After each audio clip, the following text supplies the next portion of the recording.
Mes yeux se sont ouverts la même année que Sophie Marceau, 2 jours avant le début de la révolution en Chine, quelques mois avant le coup d'État en Argentine. Les pas de def étaient à la mode, puis les pantalons en laine qui piquaient les guiboles.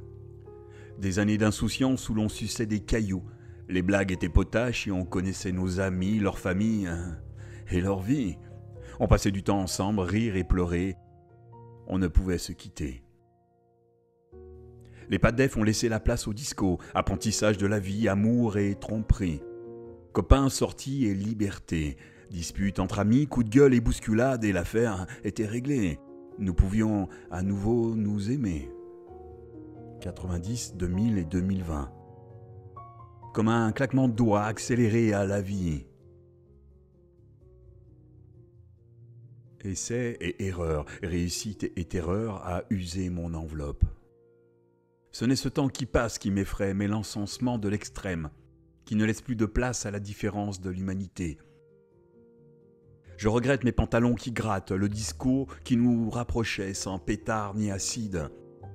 Je regrette mes pantalons qui grattent, où je connaissais mes amis et leur vie sans me servir de ces murs virtuels qui encouragent baltringues et abrutis, détruisant sans honte des vies qui ne sont que virtualité. Rencontrer et aimer est devenu un parcours où le combattant doit prévoir, réfléchir à chaque mot.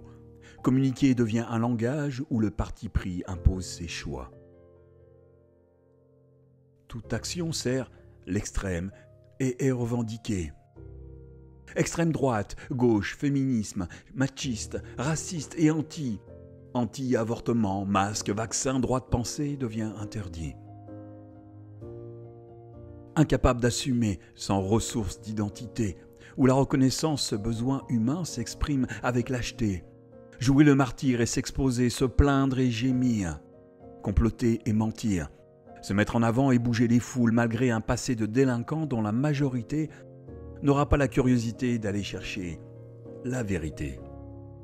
Enregistrements audio et vidéo sont placardés sur les réseaux, jugements et lynchages, chatons et banalités, pas de droit de réflexion. L'amalgame et la généralisation prend le pouvoir de ce siècle délabré. L'histoire s'écrit et se répand, comme un simple rail de poudre sniffé avec une paille en papier. Le gouffre qui sur la toile crée la justice et la délation aurait été puni par une tonte à la libération. Je quitterai ce monde sans aucun regret.